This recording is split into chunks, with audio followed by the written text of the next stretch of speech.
ప్రస్తుతం జగన్ అనేటటువంటి వ్యక్తి రాజకీయ జీవితం సమాధి చేయాలంటే ఆ హిందుత్వ చైతన్యాన్ని అతని మీద అస్త్రంగా వాడాలనుకుంటూ అలా వాడుతున్నప్పుడు వరుస ఎదురు దెబ్బలు తగిలిన దాని నుంచి గ్రహించకుండా లైక్ హెరిటేజ్ షేర్లు డౌన్ అవ్వడము, హెరిటేజ్ మార్కెట్ వాల్యూ డౌన్ అవ్వడము, అలాగే వాళ్ళకి సంబంధించినటువంటి నాయకులు అరవ శ్రీధర్ లాంటి వాళ్ళ వ్యవహారాలు బయలు కావడము, ఇంకోవైపున ఏకంగా బీఆర్ నాయుడు గారికి సంబంధించినటువంటి ఉదంతాలు వెలుగులోకి రావడము, ఈ జరిగినప్పుడు ఎదురుదాడి చేసి తమ మీద అదే వీళ్ళు ప్రతిపక్షంలో ఉంటే వైసీపీ వాళ్ళు అధికారంలో ఉండి ఇట్లాంటిది జరిగితే వాయిస్ వచ్చినా దాని మీద రచ్చ చేసిన వాళ్ళు ఇప్పుడు విజువల్ వచ్చినా తప్పు లేదని వాదిస్తాం ఒక ఎత్తు.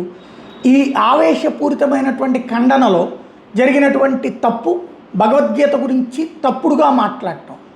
భగవద్గీత ప్రతి స్కూల్లో ఉచితంగా పంచి పిల్లలందరికీ హిందూ ధర్మాన్ని గురించి చదువుకునేటట్టు తెలుసుకునేటట్టు చేయాలని అప్పట్లో కరుణాకర్ రెడ్డి చైర్మన్గా ఉన్నప్పుడు చివరి రోజుల్లో 50 లక్షల పుస్తకాలు ముద్రించి అందులో ఒక 15-20 లక్షల పుస్తకాలు చలామణి కూడా చేశారు, పంచారు అన్ని చోట్ల. ఇంకో 30 లక్షల పంచాల్సింది గవర్నమెంట్ దిగిపోయింది. అవన్నీ దేనికి పనికి వస్తాయి, అసలు భగవద్గీత ఎందుకు, అందులో ఏముందని అంటూ మాట్లాడింది చూసాం.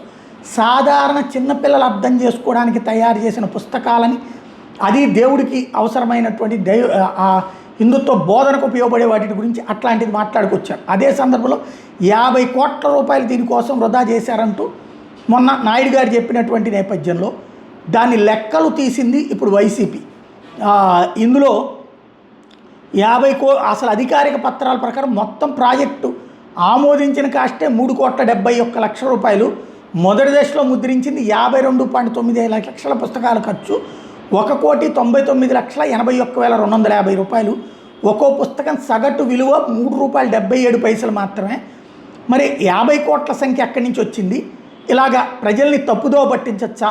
ఉన్నత పదవుల్లో ఉన్న వ్యక్తులు నిజాలను వక్రీకరించి ప్రజల్ని తప్పుదారి పట్టించడం, దేవుడిని వివాదాల్లోకి లాగడం, దేవుడికి సంబంధించిన మంచిని చెడు వైపుకి తీసుకెళ్ళడం ఎంతవరకు రైట్ అంటూ ఇదిగో మీ పాపాలు బయటపడుతున్నాయి, లెక్కలు ఇదిగో ఆ ప్రొసీడింగ్స్ వీటికి సంబంధించి అన్నటువంటి దాన్ని ఇప్పుడు వైసీపీ ఫోకస్ చేస్తుంది.